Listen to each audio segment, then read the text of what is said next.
We thought you might like to know about an organization that is helping students innovate in their local schools. This is an exciting show. This is an exciting organization that is changing the lives of many students by giving them purpose, meaning, and changing the lives of their community. So stay tuned and find out more here on The Chris Spangle Show. Don Wettrick, thanks so much for joining me. You are the CEO and co-founder of the Started Up Foundation. Tell me what you do. So back when I was a teacher for 20-some years, and I had focused on innovation and entrepreneurship. Really, that's a nice way of saying I had a passion about students seeing problems as opportunities. So I started this really bizarre class called Innovation and Open Source Learning. And that got the attention of people there in Indiana, both the governor's office and the IDC. And now I run this thing called Innovate Within. Innovate Within is our state's innovation entrepreneurship program and competition, where we want our students to see problems as opportunities. They want to build and scale solutions, whether that's an event, a service, a product, an app, whatever. But Innovate Within is now just this gargantuan, massive competition. So we do a lot of that. And we also do a lot of other programming throughout the year, again, to engage high school students to be more innovative, which is a buzzword. But innovative in the sense that they are doing more, complaining less. As a former high school student at Plainville High, which I know you have some connection to, I think the principal's a fellow, which I was excited to see. I think I won awards for complaining as a high school student. Well, you turned it into a podcast, though, Chris. It's right. I make money off of complaining now. Let me call a hard time out on that, because you're exactly what I'm talking about, is that the world is great about identifying problems, but simply making a tweet isn't necessarily doing anything. Yeah. Starting a podcast is. So I think the DNA of what you've done, and ironically enough, I've known you now for 10 years, which is weird. But you doing something was that first step, and then you started to grow and scale. I want the same thing, is that our generation, the high school kids right now, are great at identifying things that suck. Yeah. What are you going to do after that? I was so fortunate to have a great journalism teacher, a great forward-thinking librarian, a great art teacher who started a multimedia class. We started the AV club.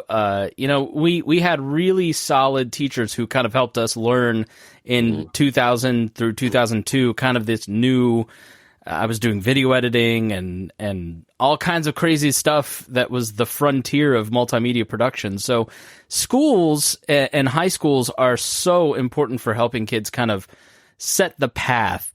Talk about that, and talk about the importance of what you've seen in terms of innovation in high schools and how that really is where the ball gets rolling. Yeah. So number one, let's just be honest with each other. Being able to do and work on cool projects and somebody else pay for it is the name of the game. Yeah. If I had to start it all over again, why didn't I play golf when I was in high school? It was free rounds of golf. But in that same vein, you got to have production equipment that the school paid for, and you got to make a name off of it. We have innovation centers all over the country. They're tax funded. They're called high schools. So if I were a high schooler, I would start listening to people complain and realize that your high school will fund a lot of these ideas. And like I said, you had enterprising teachers, and mind you, that really resonates with me, because I started a film fest for Franklin because we had a movie theater that was cool. And other schools are pitching in because they're like, yeah, we have some good cameras and editing equipment. How can we get high school students to take a passion and get it out of the building? So I think number one, if I were a high school student, yes, high schools will pay for a decent amount of this. Number two, why not get paid to do your homework? Or why not make a name or make an impact off of homework? And by the way, teachers listening, if what you're assigning is for an audience of one, I would rethink again on, is it important just to turn into one teacher? But yeah, students, if you're passionate about like Chris was doing, and you want to start an AV club, or man, there's no blog for our school, there's no podcast for our school, start one. And then conversely, I tell this to our students all the time: listen to people complain. You know what they ought to do? No, what should we do? You know what sucks about this town? Tell me. Because Every time people complain, they're waiting for someone to lead it. And they'll be astounded and impressed if you're 15, 16, 17 years old, 18 years old and go, I'll help lead it.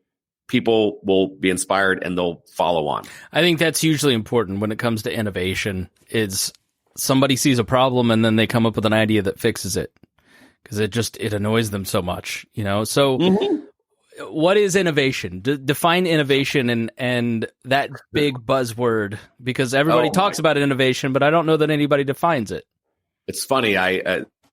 Shameless plug. I wrote a book like 7 years ago. And even then I talked about this buzzword, and I did this hard gulp. Like, am I going to keep using this word? Because I just watched a commercial 7 years ago about, I think it was Cottonelle, a new innovative layer of softness. I'm like, dude, something you wipe your butt with is now innovative. Yes, everything is innovative, right? So, but I think innovative is just new approaches to old problems. I just was just jokingly telling you these kale chips are terrible. I guess that's an innovative solution to get people to eat kale. How you spend time in school, there could be an innovative approach. How we file our taxes, there's got to be a better innovative approach. It's just new insights, new ways to solve older problems. So how does that manifest at the high school level, through your organization or just in general? Yeah. I can answer for what we do here is that we have a lot of relationships with superintendents, principals, students all over the state. We have a call out. And we have a lot of incentives to participate, but we ask them just that, like, what do you see that bothers you want to fix? Or what are you so excited about that you would want to work on and join with? Because we can all be entrepreneurial as well. So if you said, I've got a solution for my school, that counts. But like I said earlier, filling a hole. When somebody's like, man, I'm shocked that no one here has started a AV club. That's entrepreneurial. Man, I can't believe that there's no real things to do for students on the weekends in this town. Coming up with that is entrepreneurial. So we have a call out every year, incentivizing, with both money and scholarships to different universities. But also to get into this mindset and then get into our network of people that are wanting to help support. And then what we thrive on is that we are not wanting to be an idea competition. We are going to be and here's my working prototype, or here was my first A/B test, or here was my first event that I only invited 20 people that I could grow and scale this. That's what we want to do. We want you to do this for real, for real. Yeah, so Innovate Within is a festival where people bring their ideas and they can win up to $25,000 and you can meet all kinds of leaders. Like, tell me about the Innovate Within program and how it got started and what it does. Yeah, so how it got started truly was from the Indiana Economic Development Corp. They wanted to do basically a youth Shark Tank, and they asked me as an innovation teacher what I would do differently. I told them my opinions. And I told them I normally don't like youth Shark Tanks because they're normally a great big idea that in theory is not going to work. And they're like, all right, smart Alec, what would you do differently? And so I laid out what I do differently. And they're like, great, join us. So it originally started with the IDC. 2 years later, they're like, it's yours now. What it is more than just a one-day event. It is free curriculum to any school.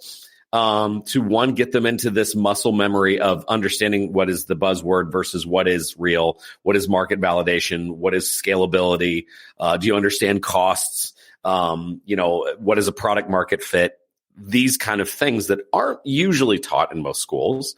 And then after that, it's encouragement, it's mentorship along the way. And then from February until May, there's 3 rounds of actual judging. And yes, there's money associated. There's travel associated with it. If you're a regional and state finalist, you get an all expense trip paid to a different city this year. I think this year it's Washington, D.C. And then most impressively, and this is where it's gotten crazy, is that our students that have come through this, we deliberately we don't want to lose contact with you, because everybody is very how can we help you stay? We had something like a 98% stay in Indiana rate. So a lot of our students either went directly to, some cases, employment, but a lot of them went to our universities. And 98% stayed at Purdue, IU, Ball State, Indiana State, Notre Dame, et cetera. Evansville, USI. Can I ask why that's important? Because I hear a lot of that in Indiana, a red state. It's while we do have the Salesforce Tower and we do have a lot of innovation, the Silicon Valley of the Midwest. It's often said.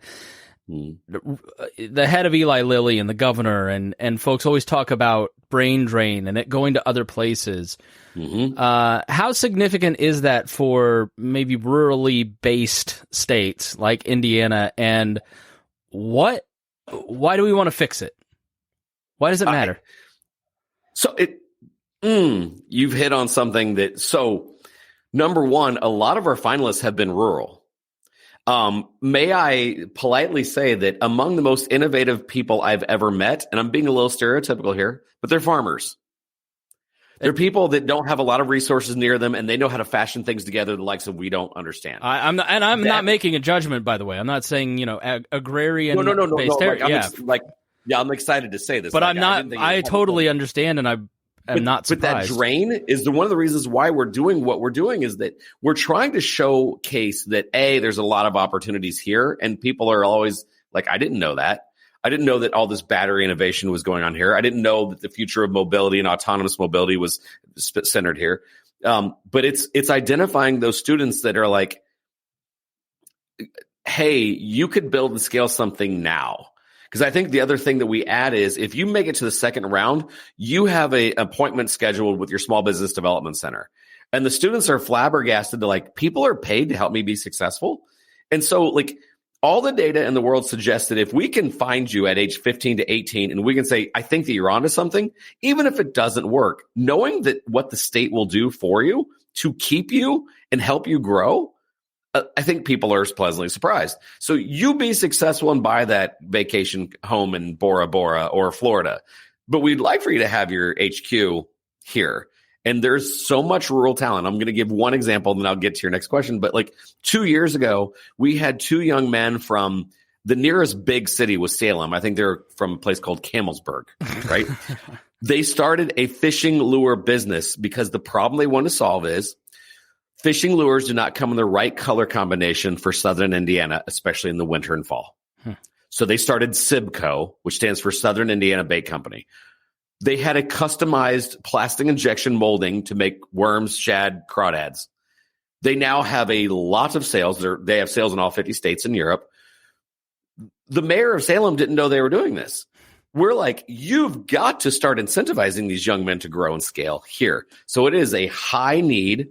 And then show them that it's the cost of doing business here, the cost of setting up things locally is really, really good. And by the way, I am not completely funded by the state, but I am a fan of what goes on here. I really am. I'm 50 years old, lived here all my life. So I do want to showcase what's best for the state. All right. I'm going to challenge you on that because Please. I am a libertarian. And from a pragmatic standpoint, I understand why Salem ought to help businesses grow and stay. But a lot of people are really leery of that. Why should my taxpayer dollars go to help that small business grow when I'm paying taxes for my small business? The check I had to write for my small business last year, Don, was ridiculous. Why should the state or towns or localities pick winners and losers? What does it really matter? Why make the case? No, I mean, so on this particular thing, I wasn't necessarily having them provide tax incentives as much as I was time and attention and what are you working on? And I'll be honest with you, they were 17 and 18 years old. They weren't ready to start talking about, tax incentives to having 50 employees and up. So I do hear you loud and clear, but at the same time, sometimes it is just access to your local mayor of, I didn't know you were working on that. And everybody is really interested in talent pipeline and not losing any more. And Indiana is not unique in that. Every state is interested in that. I'm not realistically thinking that at age 18, they're going to start a multinational company as much as I am making introductions to people that might get them a licensing deal with something bigger, or, hey, we're opening this co-working space area. Might you want a new office here? Some other things, that could come down the pipeline. Can you talk about the Indiana Economic Development Commission? Can you explain what that is, why it's important, how it functions?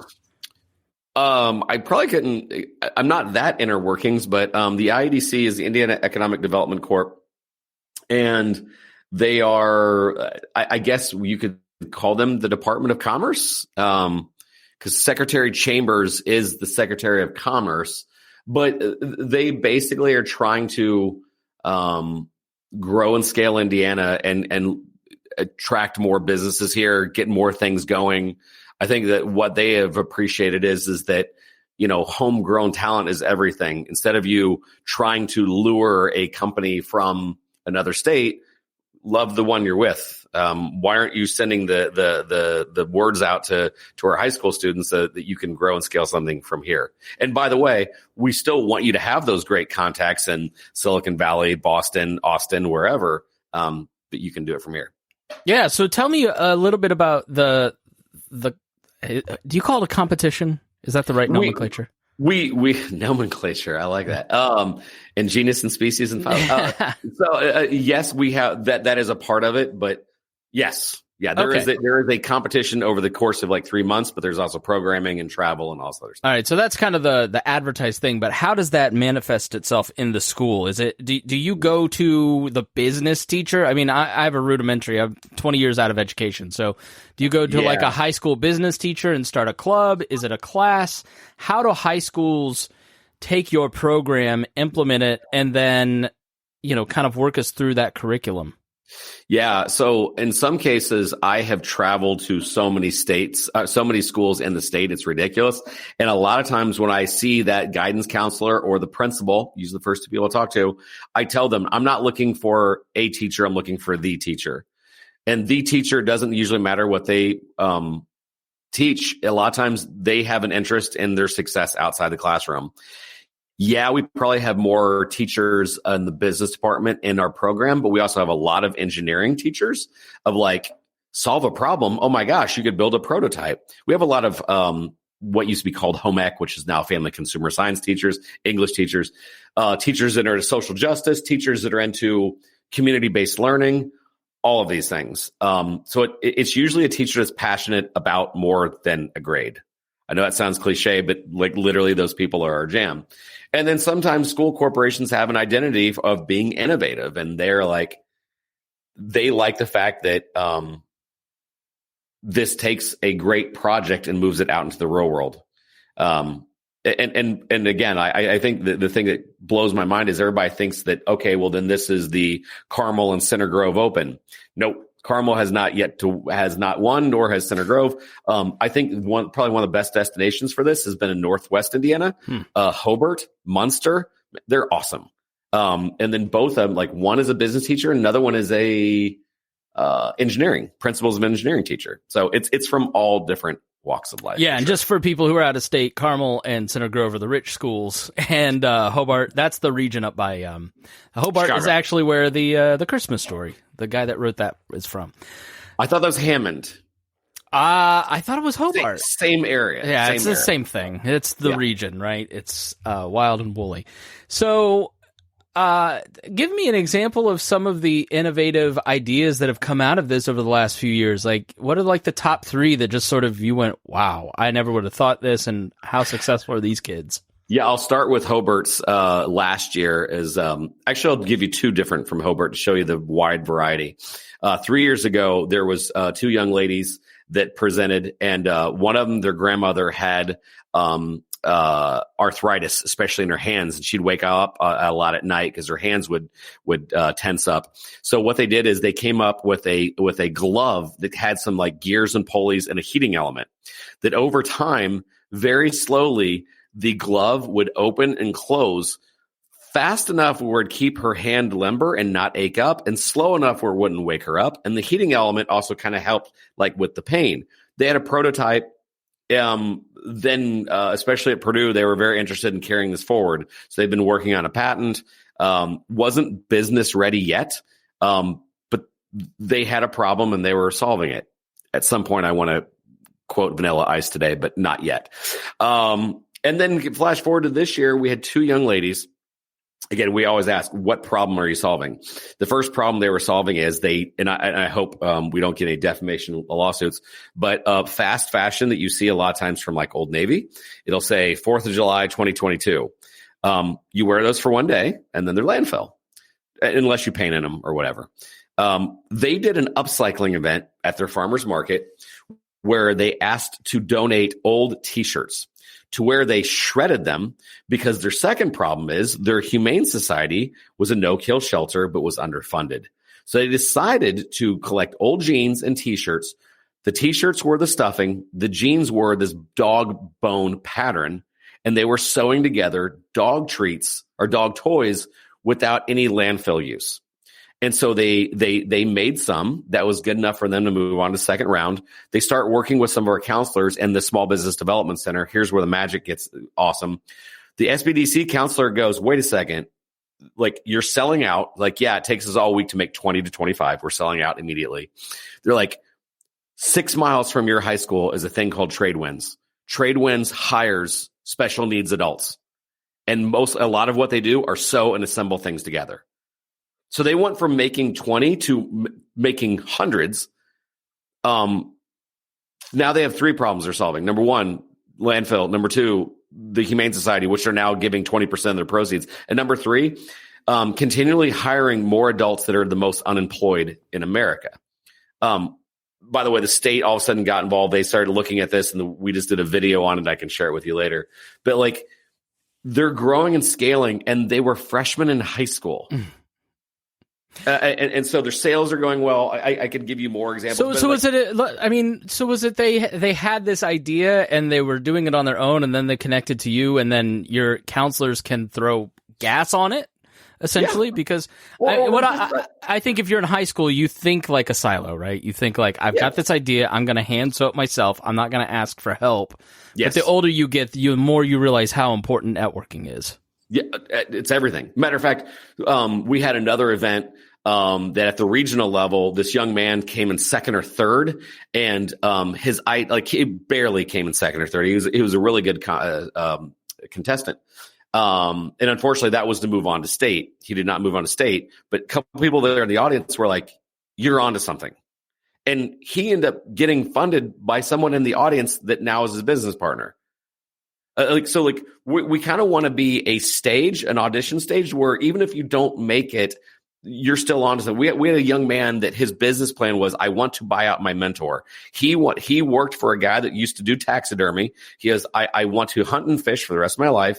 And my mentor, who was in his 70s, is like, he's going to retire at some point, and I want to take him over. He's like, he doesn't even place Facebook ads, and he makes around $80,000. Mm-hmm. In his words, cutting off the heads of deer and mounting them to walls.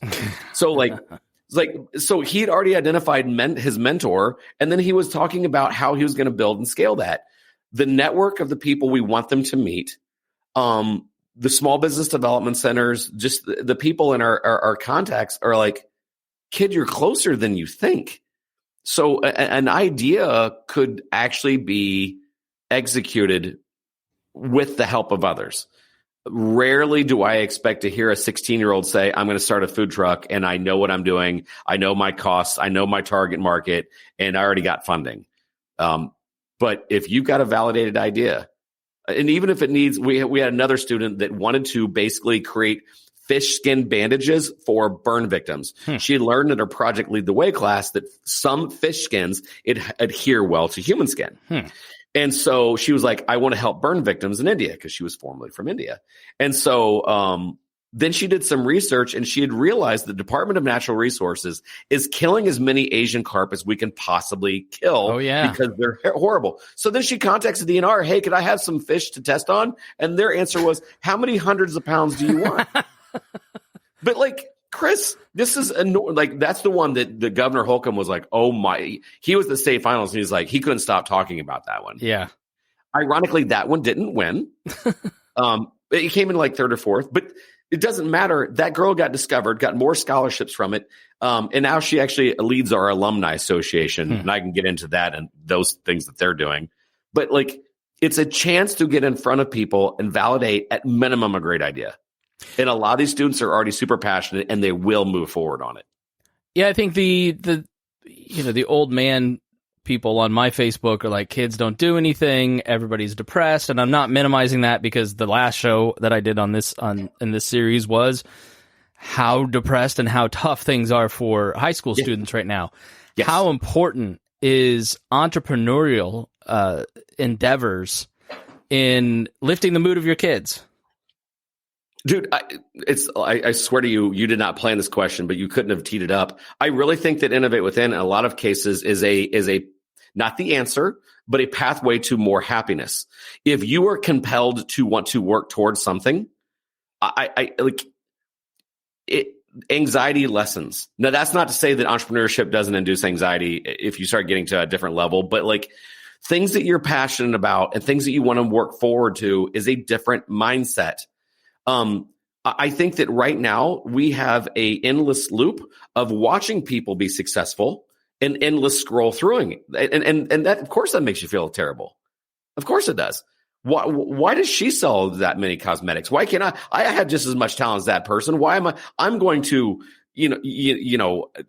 renegade and dance and whatnot in front of a camera? And they're like, believe me, in the industry that I'm in, I look at other podcasters and I'm like, I'm better than them. Why are they more successful? But then I get off TikTok and start doing shows and research, and my mood improves. So I get that 100%. It's the 1,000%. Effort that is made. People need a purpose when they wake up in the morning. And then you start also finding people that might want to collaborate because they were waiting on you. Yeah, for sure. How important is entrepreneurship to the success of communities, not just in high schools, but it feels like entrepreneurship has kind of taken a back seat in our generation. Mm-hmm. It's great to hear that it's not in the students that you're working with. I think at minimum, entrepreneurial thinking is paramount. We keep saying again, seeing a problem as an opportunity. The current generation, actually the current society, adults, we are great at saying what sucks. I'm bothered by this. I'm annoyed by that. We're great at it. Okay, what's the next step? The next step is entrepreneurial thinking. Learning how to propose some sort of a solution that is not empty platitudes. It's not chanting simple mantras. It's like, here's my plan. And who else wants to join with me? Our students are amazed that who wants to join with me is a lot of people. People are waiting on the sidelines to be inspired. And if there is a plan, people will organize and help you. If there's a lot of empty platitudes and like, I'm bothered by these things and I think the world's unfair. Okay, get in line. Everybody thinks it's unfair too. So I think entrepreneurial thinking and the plan of attack on what you're going to do is critical right now. Not just for the growth of our country, but for the psychological development of a lot of people. All right, we're getting low on time, so I want to ask about a couple other programs. The Alumni Association, what does it do and why is it important? Man, that's where it gets... So, long story made short, this was going to be year 6, I think. And so some of the talent that has come through, it has not been lost on some people. And so we had a lot of people going, how are we tracking these young men and young ladies? In a very tech point or fellowship kind of way, can we keep them engaged? And so we reached out to state finalists over the last 5 years and said, hey, anybody wants to stay engaged, we can. We started throwing together some events, some meetups. And then as fate would have it, our friends at Dallara, which I had no idea how important Dallara is to all things auto. They make every Indy car. Every Indy car is sort of the claim to fame there. Well, but what we didn't know is they also lead this thing called the Italian Motor Valley Consortium. And really, they do a lot of R&D for Ferrari, Lamborghini, Bugatti, Ducati, all these things in end and I. And they got wind of some of our students, and they're like, we want to work with more of your students and more of your teachers. We sent some of our teachers and our alumni out to the Italian Motor Valley this year. Loved it. They want to do it for the next 10 years. So talent pipeline. So our alumni, they are so sought after. We'll do some meetups and we've got people saying, hey, we got internships available, because who doesn't want to work with innovative talent, especially as they're getting closer to graduating from college or ready. So internships, travel opportunity, and quite frankly, they're just great ambassadors of the program and of the state. So that's kind of what that's about. Yeah. I'm sitting here and living my dream because of internships and great teachers. So it's fantastic. Yeah. Tell me about the Indiana Innovation Educator Fellowship. We kept finding that it was, and I don't mean to be dismissive of the schools, but we kept finding that it wasn't a school that was rocking this competition. It was a teacher. Sometimes teachers were having 200 and 300 kids apply, and they're like, what is going on in your class? And little by little, we kept finding these, I almost want to call them rogues.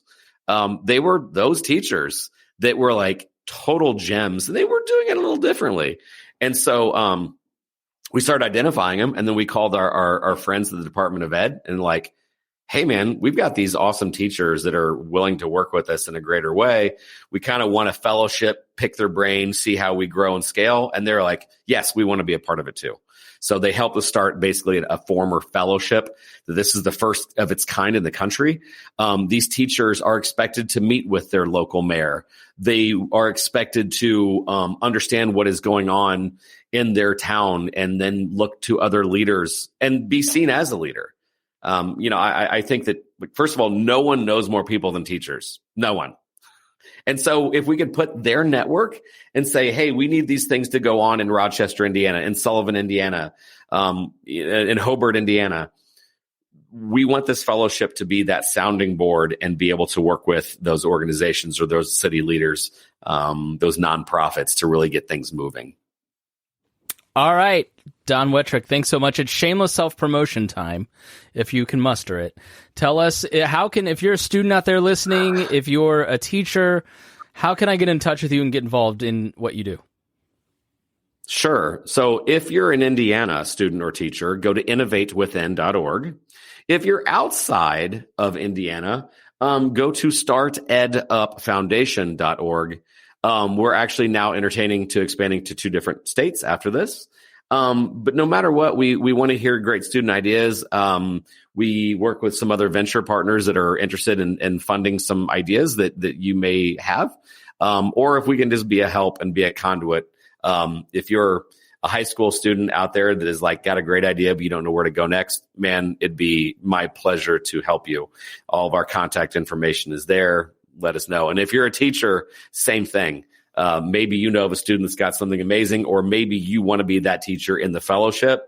As we make this kind of a more national thing, we're always wanting to be acquainted to those teachers. All right, Don, thanks for being my guest.